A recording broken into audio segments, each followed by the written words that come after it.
ADX Florence Food Menu, what the world's most dangerous men eat.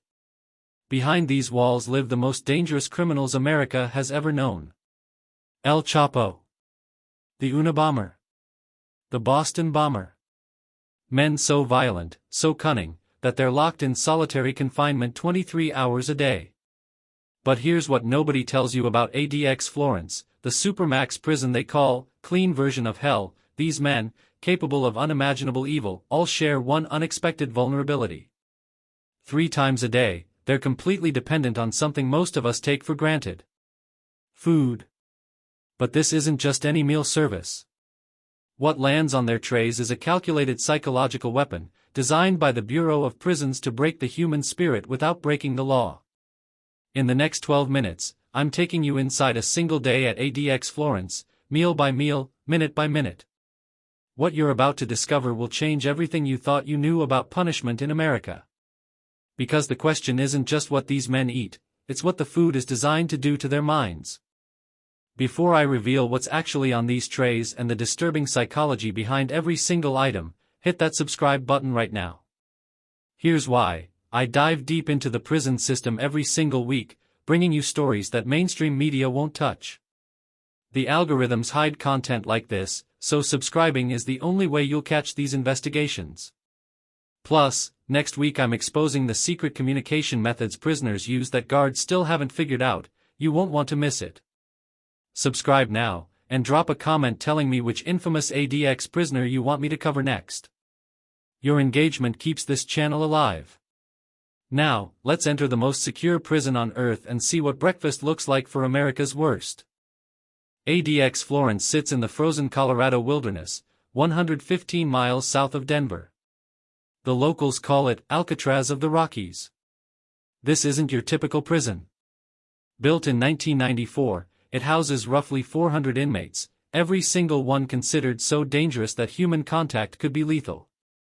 We're talking about terrorists, cartel kingpins, serial killers, and mob bosses. Men who've killed from inside prison walls. Men who've escaped maximum security facilities. Men who orchestrated murders while already serving life sentences. The facility cost $60 million to build, and every architectural choice serves one purpose: complete isolation and total control. The food service is no exception. It's weaponized routine. Inside these walls, 340 correctional officers manage the daily choreography of feeding men who'd kill them given half a chance. The kitchen staff begins prep at 4:47 a.m. every single day. They're not making meals, they're executing a psychological operation that's been refined over 3 decades. And it all starts with breakfast. In the ADX kitchen, 6 civilian food service workers and 4 correctional officers begin the breakfast assembly. Everything here follows the Federal Bureau of Prisons' national menu. There's zero deviation, zero creativity, zero choice. This isn't about nutrition alone, it's about predictability, control, and psychological management. The menu was designed by federal nutritionists who had to balance 3 competing demands: meet basic health requirements, minimize cost, and most importantly, create food that can't be weaponized. Every ingredient is scrutinized. Nothing with bones that could be sharpened. Nothing in glass containers. Nothing with high sugar content that could be fermented into alcohol. The breakfast prep is an exact science. Cold cereal gets portioned into precise measurements. Fruit comes pre-cut from approved vendors. Milk is served in small plastic containers with safety seals. Bread is delivered pre-sliced. Even the butter comes in tiny, individual packets that can't be saved or hoarded. This morning, like every morning, the menu is identical: cornflakes, 2 slices of white bread, 2 pats of margarine, 1 small apple, and 8 ounces of 2% milk. The inmates are already awake. In ADX Florence, you don't sleep well. The cells are 7 by 12 feet, smaller than most people's bathrooms. Poured concrete furniture. A steel toilet sink combination. 1 tiny window, positioned so you can't see anything but sky. No human contact, no physical touch, no conversations except through steel doors with guards who've been trained not to engage. The isolation does something to your mind. Studies show that extended solitary confinement causes hallucinations, paranoia, and severe depression. Food becomes the only sensory experience to break the monotony.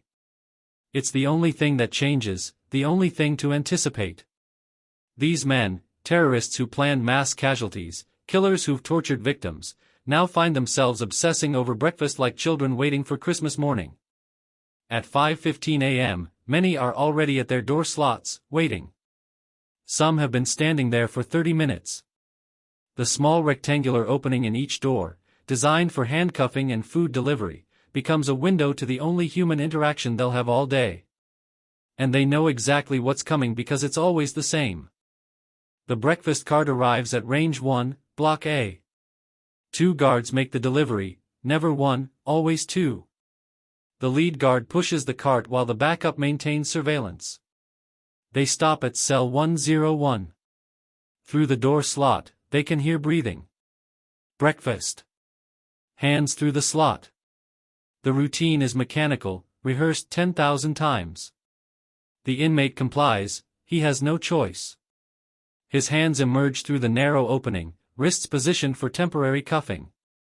Only then does the guard slide the tray through a separate slot at the bottom of the door. The tray is styrofoam, segmented into compartments. Everything is room temperature or cold, nothing hot that could be thrown as a weapon.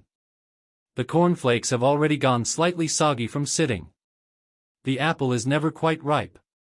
The bread is generic white, the cheapest bulk option that meets minimum nutritional standards.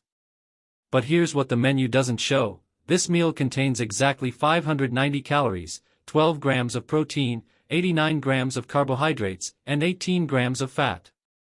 It's scientifically calculated to prevent malnutrition while providing absolutely zero pleasure. Welcome to breakfast in hell. Inside cell 127 sits a man convicted of bombing a federal building. He'll spend the rest of his life here.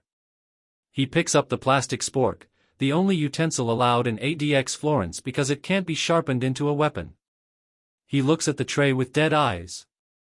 This is his 2847th breakfast here. He knows every texture, every bland flavor, every disappointing bite. He eats slowly because there's nothing else to do until lunch. The cereal has no sugar coating. The milk is always exactly room temperature, never cold. The bread tastes like cardboard, and the margarine doesn't quite melt on it. The apple is mealy, probably picked weeks ago and stored in industrial refrigeration. But he eats every single bite because refusing food is the only form of protest available, and he learned years ago that hunger strikes in ADX Florence accomplish nothing except physical deterioration. The guards don't care if you starve. They'll let you refuse 9 consecutive meals before initiating forced feeding protocols. This breakfast will be consumed in absolute silence, in a room where the only sound is his own chewing, amplified by the concrete walls that bounce every noise back at him. What most people don't understand is that this meal was designed to be psychologically neutral. Not good enough to provide pleasure, not bad enough to constitute cruel and unusual punishment. Food psychology experts consulted on the ADX Florence menu specifically to create what they call nutritional adequacy with hedonic minimization. In plain English, food that keeps you alive but gives you nothing to enjoy. Research from the Bureau of Prisons shows that taste and variety are crucial to mental health. Flavorful food triggers dopamine release in the brain, the same chemical associated with pleasure and reward. In ADX Florence, dopamine is the enemy. These men are being punished, and pleasure of any kind contradicts that mission. The repetitive, bland menu creates what psychologists call learned helplessness. When every breakfast is identical, when no choice exists, when nothing changes regardless of behavior, the human mind begins to shut down. Initiative dies. Hope fades. The spirit breaks. And that's exactly the point. This isn't a bug in the system, it's the feature. The Bureau of Prisons will never say it publicly, but the food is designed to demoralize. Breakfast ends when the guards decide it ends. At 6:30 a.m., exactly 1 hour after delivery, the collection cart returns. Tray through the slot. The inmates comply. Some have finished eating. Others are still working through the meal, savoring each bite because it's the only event of their morning. Now. The guard's voice doesn't rise, doesn't show emotion. It's a command backed by absolute authority. The inmate slides his tray through. The guard inspects it briefly, counting items. Everything must be returned, the spork, the milk container, even the tiny margarine wrappers. Nothing can be kept, saved, or accumulated. Hoarding food is a violation that results in disciplinary segregation, which in a place like ADX Florence means something almost incomprehensible: isolation within isolation. The guards understand the psychology here too. They know that controlling food means controlling the inmates. In a place where men have nothing, food becomes everything. The power dynamic is absolute. And now these men have 6 hours until the next meal, 6 hours of sitting in silence, 6 hours of concrete and fluorescent light and absolute nothingness. The hours between breakfast and lunch are the longest. In ADX Florence, there's no prison yard time, no library access, no group activities. Some inmates get 1 hour of recreation in a slightly larger concrete box, alone. Some get access to a shower, alone. Everything is alone. A terrorist in cell 203 counts the cinder blocks in his wall for the 10,000th time. There are 336. He knows because counting is one of the few activities available. He thinks about lunch. He knows what's coming because Wednesday always brings the same menu: 2 slices of bologna, white bread, a handful of potato chips, and a small orange. Exactly 680 calories. He has 5 more hours to wait. The anticipation is humiliating. He once commanded an organization of thousands, controlled millions of dollars, and inspired fear across continents. Now his entire existence revolves around waiting for processed meat on white bread. This is what ADX Florence does to the human mind. It reduces grown men, dangerous men, powerful men, to children waiting for lunchtime. And the worst part? They're completely aware of the degradation. They know what's happening to them, and they're powerless to stop it. The lunch shift begins 45 minutes before delivery. Today's menu requires minimal preparation: pre-sliced bologna, pre-sliced bread, individual chip bags, pre-portioned fruit. Everything comes from the lowest bidder contract, approved by the Federal Bureau of Prisons. The bologna is mechanically separated meat, the cheapest protein available that meets federal nutrition standards. It contains more fillers than actual meat. The bread is enriched white flour with a shelf life of 2 weeks because it's pumped with preservatives. The chips are generic brand, always the same flavor, plain. The orange is small, often slightly dry because it's been sitting in cold storage for weeks. This meal will be consumed in every federal Supermax facility in America today because the national menu demands uniformity. An inmate in ADX Florence eats exactly what an inmate in USP Florence High eats, which is exactly what an inmate in ADX Terre Haute eats. There's a psychological reason for this uniformity: it prevents the formation of food-based identity or culture. In normal prisons, inmates trade food, create recipes, share meals. In ADX Florence, such community is impossible by design. Noon arrives with mechanical precision. The lunch cart appears, same routine, same guards, same choreography. Lunch. Hands through the slot. The tray slides through. On it, 2 bologna slices arranged on white bread, mayonnaise packet on the side, small bag of chips, 1 orange, 8 ounces of fruit punch.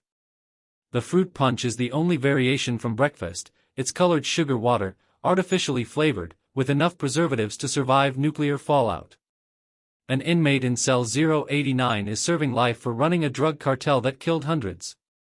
He takes his tray and notices something that makes his heart race: his orange is slightly larger than usual. This tiny variation, an orange perhaps half an inch bigger in diameter, is the most exciting thing that's happened to him in 6 months. He'll save it for last, make it last, savor every section. This is what deprivation does to the human psyche. A man who once controlled billions of dollars now finds profound joy in a marginally larger piece of fruit. The guards know this too. They've seen hardened criminals cry over an extra cookie, seen killers fight over a slightly riper banana. Food isn't just food here, it's hope, it's variation, it's proof that anything can change. In cell 156, a man convicted of multiple murders picks up his bologna slice and stops. There's a dark spot, maybe mold, maybe just discoloration from processing. In the outside world, you throw it away, make another sandwich, think nothing of it. In ADX Florence, this is a crisis. Does he eat it anyway? Does he report it through the intercom system? Does he refuse the meal? Each option carries consequences. Eating potentially spoiled food could make him sick, and medical care in ADX Florence is minimal. You're seen when the prison decides you're seen, not when you need to be seen. Reporting it means interaction with guards, filing a complaint, becoming difficult. Refusing the meal means going hungry for 6 more hours until dinner. He decides to eat around the dark spot. This is the reality the Bureau of Prisons doesn't advertise. The food is often substandard, sometimes borderline inedible, occasionally actually spoiled. But inmates have zero recourse. Lawsuits about food quality are routinely dismissed. Courts have ruled that as long as the caloric and nutritional minimums are met, the quality doesn't matter. Prisoners aren't entitled to enjoyable food. They're entitled to survival, nothing more. Here's what the guards don't want you to know: despite the extreme security, an underground economy exists. It's not like normal prisons where cigarettes and drugs change hands. In ADX Florence, the currency is food, specifically, the items that don't spoil. Through gaps in ventilation, through the tiny spaces where cell walls meet, through elaborate systems involving string and timing, inmates occasionally trade food items. A mayonnaise packet for a chip bag. Margarine for an extra bread slice. The trades take hours to execute, requiring precise coordination and extreme risk. Getting caught means months added to segregation time, loss of already minimal privileges, and enhanced security measures. But some men attempt it anyway because trading represents choice, represents human connection, represents defiance of the system designed to eliminate all three. One inmate in cell 212 has been secretly saving chip bags for 3 weeks, flattening them, hiding them inside his mattress cover. He's planning to trade them for margarine packets because he's discovered that margarine can be used to moisturize skin that's cracking from the dry Colorado air and constant isolation. This is survival creativity at its most desperate. Stop right there. What I'm about to reveal next will completely change your perspective on the American prison system, but first, if you're not subscribed, you need to fix that immediately. Here's what's coming. The dinner service at ADX Florence contains a secret ingredient that even the inmates don't know about, and when I tell you what it is and why it's there, you'll understand just how calculated this entire operation really is. But YouTube's algorithm buries controversial content like this. The only way you'll see next week's exposé on the communication systems that the FBI still hasn't cracked is if you subscribe and turn on notifications right now. I'm risking a lot to bring you this information. The least you can do is hit that subscribe button and drop a comment telling me what you think about what you've seen so far. Your engagement literally determines whether I can keep making these deep investigations. Subscribe now. Let's talk about dinner, and the dark secret baked into every single tray. After lunch comes the longest stretch, 4.5 hours until dinner. In normal prisons, this time is filled with work assignments, education programs, recreation. In ADX Florence, it's filled with nothing. Some inmates are allowed books from an approved list, no hardcovers, no spiral bindings, nothing that can be weaponized. Some watch a small television through a security slot, limited to pre-approved channels with content delays to prevent coordination with outside events. Most simply exist. They think. They remember. They deteriorate. In cell 178, a serial killer who murdered 17 people lies on his concrete bed and thinks about his mother's cooking. He hasn't tasted her roast chicken in 23 years. The memory is fading, becoming abstract, more fantasy than recollection. He knows what's coming for dinner because it's Thursday: baked chicken patty, instant mashed potatoes, canned green beans, wheat bread, and cherry cobbler. Exactly 750 calories.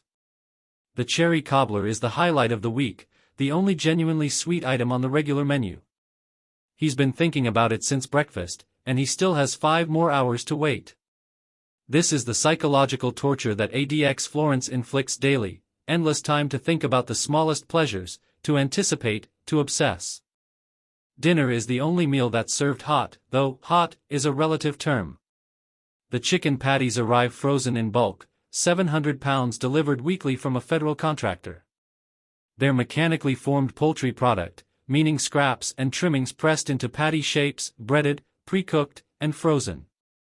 The kitchen staff reheats them in industrial ovens, bringing them to exactly 165 degrees Fahrenheit, the FDA minimum for poultry safety.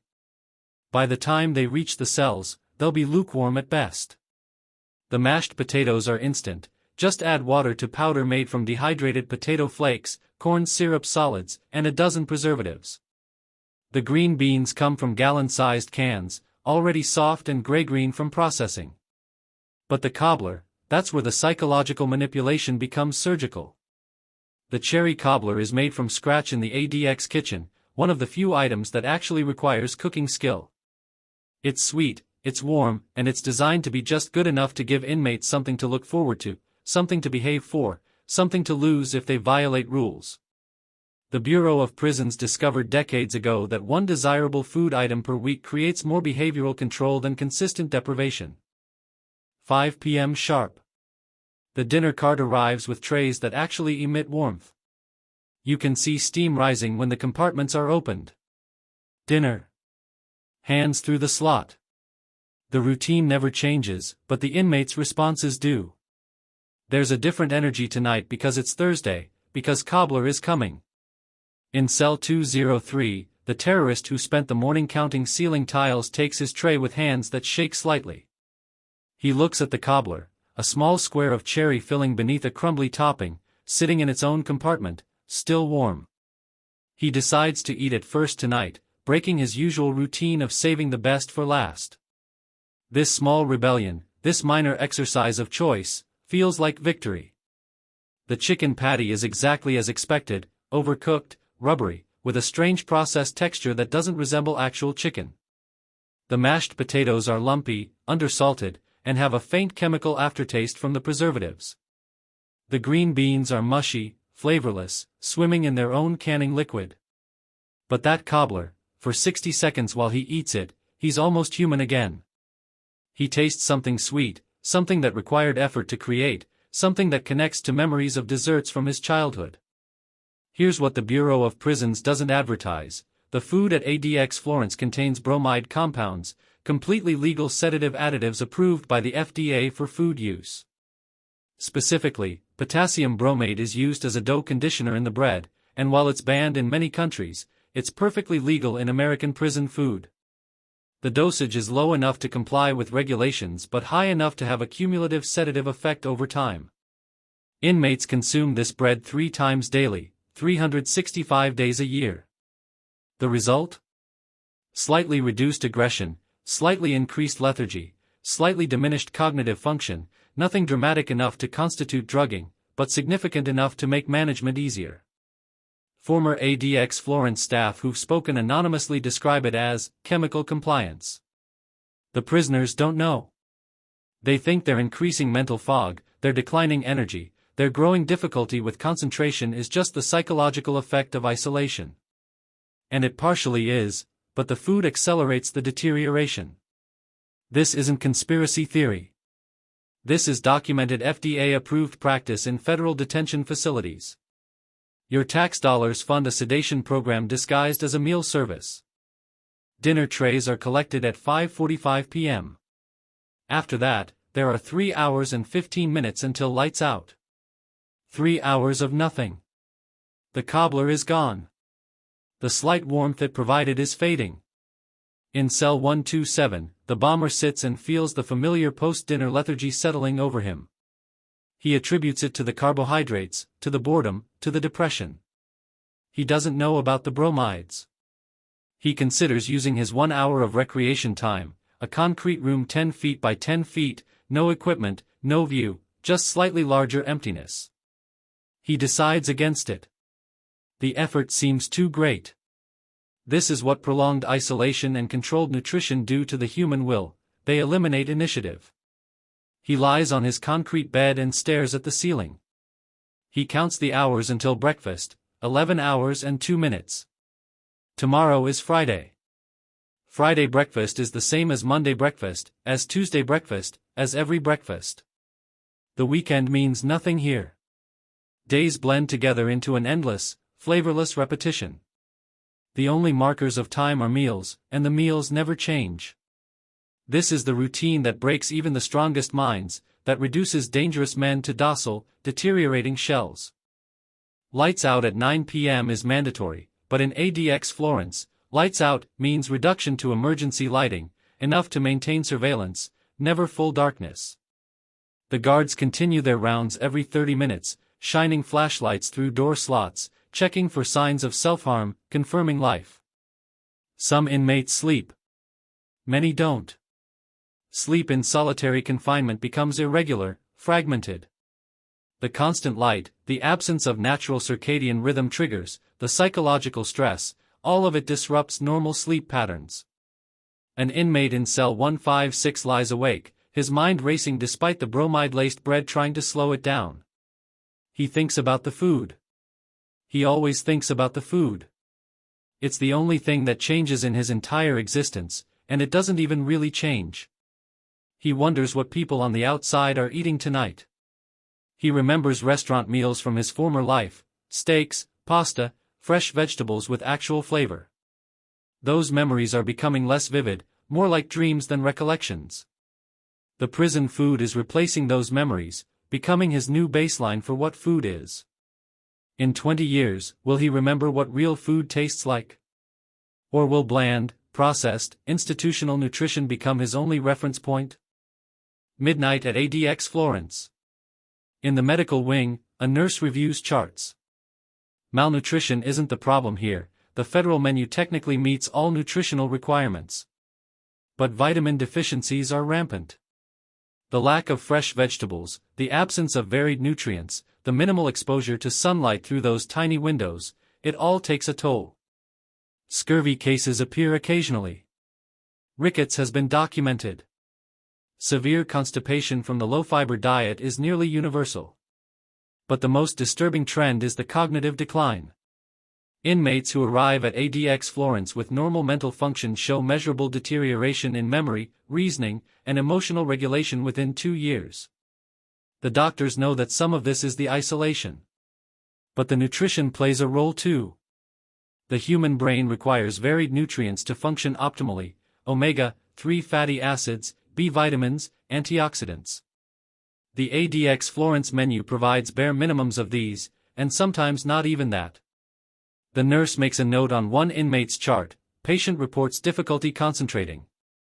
Appears consistent with prolonged dietary insufficiency combined with environmental stressors. The medical term is clinical. The reality is a brain slowly starving while the body is technically fed. 4:47 a.m. The cycle begins again. Kitchen workers arrive to prepare breakfast. The menu: cornflakes, white bread, margarine, apple, milk. Exactly the same as yesterday. The same as tomorrow. The same as 364 days from now. One kitchen worker, who's been employed at ADX Florence for 7 years, moves through the prep with mechanical precision. She no longer thinks about the fact that she's preparing food for terrorists, for murderers, for the worst criminals America has produced. She thinks about portion sizes and nutrition compliance and getting through her shift. She wonders sometimes if the monotony affects her too. She's been making the same breakfast for 7 years, and she has the option to leave. What must it be like for the men who'll eat this breakfast every day until they die? The food cart is loaded. The guards arrive to begin the 5:30 a.m. delivery. In their cells, 400 men wait in the darkness. Some have been awake for hours, anticipating breakfast with a desperation that would horrify their former selves. The most dangerous men in America, reduced to waiting for cornflakes and an apple. This is what punishment looks like in the 21st century. Not every tray is identical. ADX Florence houses inmates from various cultural and religious backgrounds, and federal law requires accommodation of legitimate dietary restrictions. A small section of the kitchen prepares halal meals for Muslim inmates, the same menu, but with certified halal meat products and preparation protocols. Another section handles kosher requests, vegetarian diets, and medical diets for diabetics or those with severe allergies. But here's the catch: requesting a special diet requires documentation, medical approval, and often religious verification. The process takes months. And even then, the food is only marginally different, still bland, still repetitive, still designed to provide no pleasure. A Muslim inmate in cell 234 receives his halal breakfast tray. The cornflakes are the same. The bread is the same. Only the future meat products will differ. He's grateful for the accommodation, but he recognizes it for what it is, the minimum legal requirement, nothing more. The Bureau of Prisons will honor his religious beliefs just enough to avoid lawsuits, but they won't make the food taste better, won't add variety, won't acknowledge his humanity beyond what the law demands. In cell 089, the cartel boss has decided to refuse breakfast. It's a protest, against his conviction, against his treatment, against the grinding monotony of his existence. "I'm not eating," he says when the guards collect his untouched tray. The guards note it on their log without comment. They've seen this before. The hunger strike is the only form of protest available to ADX Florence inmates, and it's utterly ineffective. Federal protocols allow inmates to refuse up to 9 consecutive meals before medical intervention is considered. 9 meals means 3 full days of starvation. Even then, forced feeding is only implemented if there's serious medical risk, and the process is brutal, nutrient solution administered through nasal tubes while the inmate is restrained. Most hunger strikes at ADX Florence last 3 to 5 days before the inmates resolve breaks. The cartel boss has done this twice before. He lasted 4 days the first time, 6 days the second. He always breaks. They all do. Because eventually, the body's need for food overrides the mind's desire for protest. The guards know this. They'll watch him refuse meal after meal, documenting everything, waiting for the inevitable moment when hunger wins. Once a week, a library cart makes rounds through ADX Florence. Inmates can request reading material from an approved list. No books about weapons, escape methods, or criminal enterprises. No explicit content.